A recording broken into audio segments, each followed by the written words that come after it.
Olá, vamos iniciar o primeiro capítulo do mini curso de nivelamento 2020, realizado pelo PET Matemática Pontal, com o tópico de noção básica de teoria de conjuntos. Primeiramente, apresentaremos uma ideia de conjuntos e algumas simbologias apresentadas dentro desse estudo. Ainda, durante todo o curso, outras simbologias também serão apresentadas, e a partir delas eu vou apresentando seu significado. Na teoria de conjunto, três noções são aceitas sem definição, ou seja, são consideradas como noções primitivas, sendo elas conjuntos, elementos e pertinência entre elemento e conjunto. Ainda é possível associar conjuntos com agrupamentos, coleção, sistema e classe.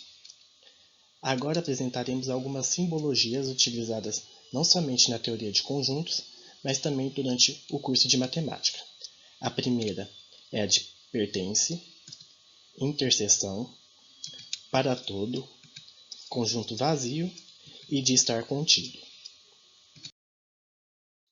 Então, apresentada a ideia de conjuntos e algumas simbologias, iniciaremos o nosso estudo apresentando o conjunto numéricos, tendo como primeiro o conjunto dos números naturais.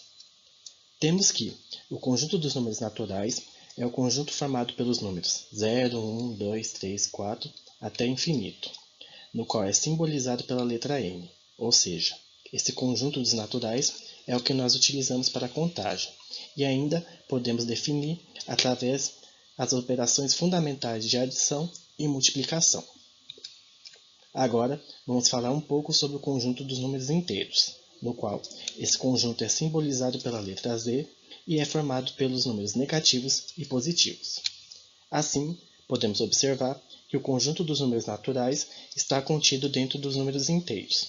Então, nesse conjunto também são definidas as operações de adição e multiplicação, apresentando também a propriedade do simétrico, ou também conhecido como oposto para adição, tal que, para todo A pertencente a esse conjunto, existe um menos A pertencente também, tal que A mais menos A é igual a zero.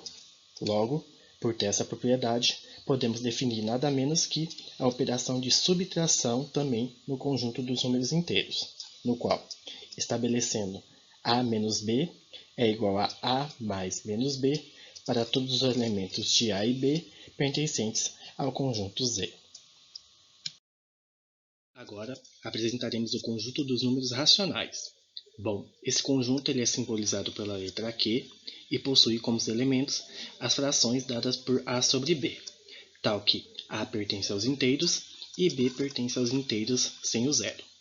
Observe que a simbologia Z asterisco significa que é o conjunto dos números inteiros sem o elemento zero.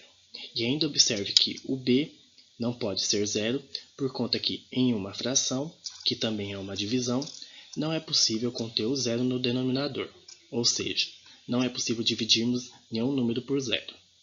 Então, matematicamente falando, nós temos que o conjunto dos números racionais Q é o conjunto formado pelos elementos de A sobre B, tal que. Observe que esses dois pontos é uma simbologia que significa tal que.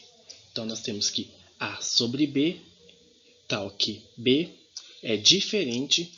Esse igual com esse traçado significa diferente. Então, nós temos que B é diferente de zero, onde A e B pertencem a Z. Ou seja, o conjunto Q ele é formado pelos elementos de A sobre B, tal que B é diferente de zero, onde A e B pertencem ao elemento Z. Logo, podemos perceber que o conjunto dos números inteiros pertencem ao conjunto dos números racionais, ou seja, os elementos do conjunto Z fazem parte do conjunto Q. Ainda, notemos que um número racional A sobre B pode ser representado por um número decimal exato ou uma dízima periódica. Lembrando que uma dízima periódica é um número que, quando escrito num sistema decimal, apresenta uma série infinita de algarismos decimais, que, a partir de um certo algarismo, se repete em grupos de um ou mais algarismos, ordenados sempre na mesma disposição e chamados de período. Então, vimos agora a definição de números racionais, E assim podemos ver que os números inteiros fazem parte desse conjunto. E assim, como os números naturais fazem parte dos números inteiros, então temos que os números naturais também fazem parte do conjunto dos números racionais. Mas existem números que não fazem parte desses conjuntos, ou seja, números decimais que não são dízimas periódicas. Então, esses números se encontram no conjunto dos números irracionais, que é simbolizado pela letra I. Dentro desse conjunto, podemos citar o número de Euler e o número π, que fazem parte desse conjunto. Além disso, a raiz de 2 e outras raízes também fazem parte desse conjunto. Sim, com a compreensão sobre o que é números racionais e os números irracionais, quando há a junção entre esses dois conjuntos, forma-se então o conjunto dos números reais. Observe na reta numérica dos números reais que durante toda ela apresenta elementos de todos os conjuntos, desde os números naturais, que é formados pelo 0, 1, 2, 3, 4 e assim por diante, até os números irracionais, que nós temos aqui no nosso exemplo, o número π. Saindo agora de conjuntos numéricos, vou apresentar para vocês outros conjuntos presentes dentro desse estudo. O primeiro deles é o conjunto unitário e o conjunto vazio. Então, dizemos que um conjunto é unitário, é aquele conjunto que possui somente um único elemento. Como exemplo que eu trouxe para vocês, nós temos o conjunto da solução da equação 3x mais 1 igual a 10, que é o conjunto formado apenas por elemento x igual a 3, pois o número 3 é o único elemento que satisfaz a solução dessa equação. E conjunto vazio, nós definimos como sendo aquele que não possui elemento algum. Bom, esse conjunto ele já é simbolizado por esse símbolo traçado, conforme eu já tinha apresentado para vocês no começo do vídeo, e nós obtemos esse tipo de conjunto quando descrevemos propriedades falsas em relação ao contexto do conjunto. Então, eu trouxe para vocês 3 exemplos que exemplificam esse conjunto vazio. O primeiro deles é um conjunto tal que os seus elementos é formado por x, tal que x é diferente de x é igual a vazio. Logicamente, como o x não pode ser diferente dele mesmo, então esse conjunto é vazio. O segundo que eu trouxe é um conjunto formado por x, tal que x é ímpar e múltiplo de 2. Como nenhum múltiplo de 2 é ímpar, então esse conjunto ele é vazio. E o terceiro que eu trouxe é o conjunto dos elementos x, tal que x é maior que zero e x é menor que zero. Como x não pode ser maior que zero e menor que zero ao mesmo tempo, então esse conjunto ele é vazio.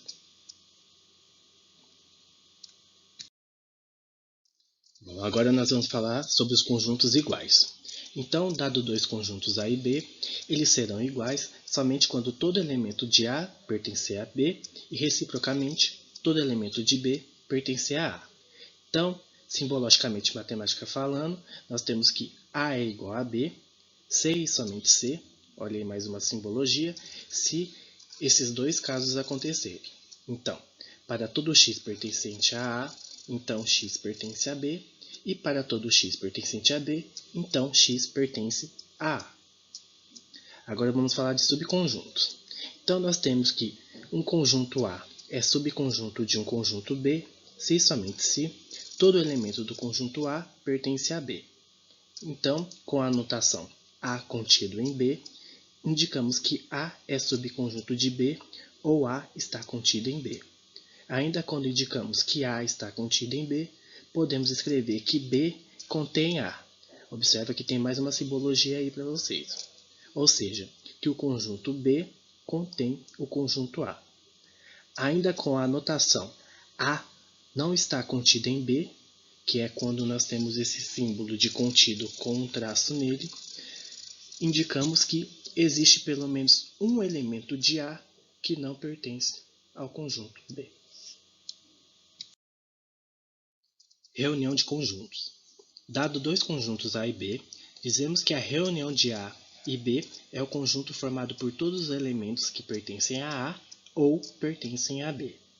Então, simbologicamente falando, temos que A união B, mais uma simbologia aí, é formado pelos elementos de X, tal que, assim como os dois pontos que eu tinha apresentado antes, essa barra também significa tal que. Então, X pertence a A ou X pertence a B. Interseção de conjuntos. Dado dois conjuntos A e B, chamamos de interseção de A e B o conjunto formado pelos elementos que pertencem a A e a B. Observe que, diferente da reunião de conjuntos, a interseção é necessário que os elementos desse conjunto devem participar tanto do conjunto A quanto do conjunto B, o que não ocorre na reunião de conjuntos, onde necessariamente o elemento pode pertencer apenas a um dos dois conjuntos. Diferença de conjuntos. Então, dado dois conjuntos A e B, chamamos de diferença entre A e B o conjunto formado pelos elementos de A que não pertencem em B. Lendo matematicamente, simbologicamente, temos que A menos B é o conjunto formado pelos elementos de X, tal que X pertence a A e X não pertence ao conjunto B. Agora, conjuntos complementares. Então, dado dois conjuntos A e B, tais que B está contido em A, chama-se complementar de B em relação a A o conjunto A menos B, isto é o conjunto de elementos A que não pertencem ao conjunto B. Então, simbologicamente falando, nós representamos o conjunto complementar, nesse caso, com um B com um traço em cima, que ele é igual à diferença de conjuntos de A e B, que é formado pelos conjunto dos elementos X, tal que X pertence a A e X não pertence a B, sendo necessário que o B esteja contido no conjunto A. Então, agora que eu apresentei algumas definições para vocês de alguns conjuntos, eu vou fazer um resumo deles ilustrando através do diagrama de Venn. O primeiro deles é sobre os conjuntos disjuntos. Então, eu tenho um conjunto A aqui, que é formado pelos elementos 1, 2 e 3. E eu tenho um conjunto B, que é formado pelos elementos 4, 5, 6 e 7. Então, como nós podemos observar que nem no conjunto A e no conjunto B eles possuem elementos iguais, então esses conjuntos são disjuntos. Reunião de conjuntos. Então, nós temos um conjunto A, que é formado pelos elementos 1, 2 e 3, e um conjunto B, que é formado pelos elementos 4, 5, 6 e 7. Então, segundo a definição, quando nós fazemos a união do conjunto A com o conjunto B, nós pegamos tanto os elementos de A como os elementos de B e juntamos em um só conjunto. Então, o novo conjunto A união B é formado pelos elementos 1, 2, 3, 4, 5, 6 e 7. Interseção de conjunto. Então, nós temos aqui dois conjuntos, sendo o conjunto A com os elementos 1, 2 e 3 e o conjunto B com os elementos 3, 5, 6 e 7. Então, quando nós vamos fazer a interseção de conjuntos, nós podemos observar que tanto o conjunto A quanto o conjunto B possuem o elemento 3. Então, a interseção do conjunto A e B é formado pelo elemento 3. Subconjuntos. Então, nós temos dois conjuntos, o conjunto A formado pelos elementos 1, 2 e 3 e o conjunto B formado pelos elementos 1 e 2. Se nós observarmos, nós vemos que tanto no conjunto A quanto no conjunto B possuem os elementos 1 e 2. Então, nós temos assim que o conjunto B ele está contido dentro do conjunto A. Diferença de conjuntos. Então, nós temos dois conjuntos aqui, A e B, sendo A formado pelos elementos 1, 2 e 3, e o conjunto B formado pelos elementos 3, 5, 6 e 7. Então, se nós observarmos tanto no conjunto A quanto no conjunto B, eles possuem um elemento em comum, que é o número 3. Então, conforme a definição de diferença de conjuntos, quando eu vou fazer o A menos B, a diferença de conjuntos, são os elementos que devem estar contidos em A e não está contido no conjunto B. Então, Esse novo conjunto da diferença de conjuntos é formado pelos elementos 1 e 2. Agora eu vou ilustrar o de conjuntos complementares. Então, nós temos aqui dois conjuntos, A e B, no qual B está contido em A, conforme a definição diz. Então, o conjunto complementar de A em B são aqueles elementos que estão contidos em A, mas não estão contidos em B. Nesse caso, então, nós temos que esse conjunto ele é formado somente pelo elemento 3. Bom, agora eu vou apresentar para vocês mais alguns conjuntos que são estudados dentro da teoria de conjuntos. O primeiro deles é o de par ordenado. Primeiramente, para a gente falar sobre par ordenado, precisamos entender o que é um par. Então, chama-se par todo conjunto formado por dois elementos, importando a ordem de escrita desses elementos. Assim, denominamos par ordenado se, para cada elemento de A e para cada elemento de B, admitirmos a existência de um terceiro elemento, que é formado por A e B, de modo que se tenha. Então, o par ordenado A e B é igual a C e D, se somente se A for igual a C e B for igual ao elemento D. Agora vamos falar um pouco de produto cartesiano. Então, dado dois conjuntos A e B não vazios, dizemos que o produto cartesiano de A por B é o conjunto formado por todos os pares ordenados A e B, com A pertencente ao conjunto A e B pertencente ao conjunto B. E quando denotamos isso matematicamente, nós temos que A cartesiano B é formado por essa simbologia aqui, AXB, que é formado pelos elementos do pares ordenados A e B, tal que A pertence a A e B pertence ao conjunto B.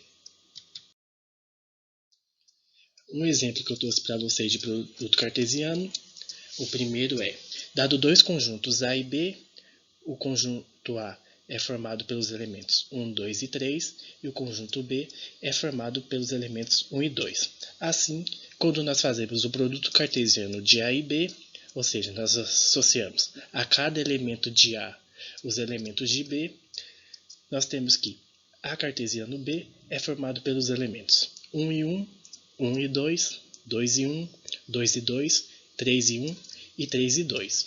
E quando nós fazemos o produto cartesiano de B em A, nós temos os elementos 1 e 1, 1 e 2, 1 e 3, 2 e 1, 2 e 2 e 2 e 3. Observa que o produto cartesiano de A e B é diferente do produto cartesiano de B sobre A, porque, como eu já tinha falado, a ordem importa em um par ordenado. Assim, os dois produtos são diferentes. Um segundo exemplo que eu trouxe é, eu tenho um conjunto A, que é formado pelos elementos 2 e 3. Então, o conjunto A cartesiano A, que é o produto cartesiano, que também pode ser indicado por A ao quadrado, é formado pelos elementos 2 e 2, 2 e 3, 3 e 2 e 3 e 3. Agora eu vou apresentar para vocês o último conjunto a ser estudado nesse capítulo, que a gente chama de relação binária. Então, dado dois conjuntos A e B não vazios, dizemos que R é uma relação binária de A em B, ou simplesmente R é uma relação de A em B, se e somente se R é um subconjunto do produto cartesiano de A e B. Então, se R está contido no produto cartesiano de A e A, então é dito que R é uma relação binária e A, caso o exemplo ocorra com o produto cartesiano de A por ele mesmo. Como exemplo desse conjunto, eu trouxe para vocês dois conjuntos, ou seja, dado dois conjuntos A, formado pelos elementos 1, 2 e 3, e B, pelos elementos 4, 6 e 8, efetuando o produto cartesiano de A e B, nós temos que esse conjunto é formado pelos elementos 1 e 4, 1 e 6, 1 e 8, 2 e 4, 2 e 6, 2 e 8, 3 e 4, 3 e 6 e 3 e 8. Lembrando que todos os elementos desse conjunto são pares ordenados. E agora vamos considerar uma relação binária de R do produto cartesiano de A em B, em que, por exemplo, y é o dobro de x. Então, esse conjunto R ele é formado pelos pares ordenados x e y do produto cartesiano de A em B, tal que y é igual a 2 vezes o valor de x. Então, aqui em cima, quando nós fizemos o produto cartesiano de A em B, os únicos elementos que satisfazem a condição desse conjunto R são os pares ordenados 2 e 4 e 3 e 6. Assim, então, temos que esse conjunto R, essa relação binária, ela é formada pelos elementos 2 e 4 e 3 e 6. Lembrando que são sempre pares ordenados. Agora que nós terminamos os conteúdos desse capítulo, eu trouxe para vocês 2 exercícios para a gente trabalhar junto sobre alguns conteúdos trabalhados aqui. Então, o primeiro ele fala o seguinte: dê os elementos dos seguintes conjuntos.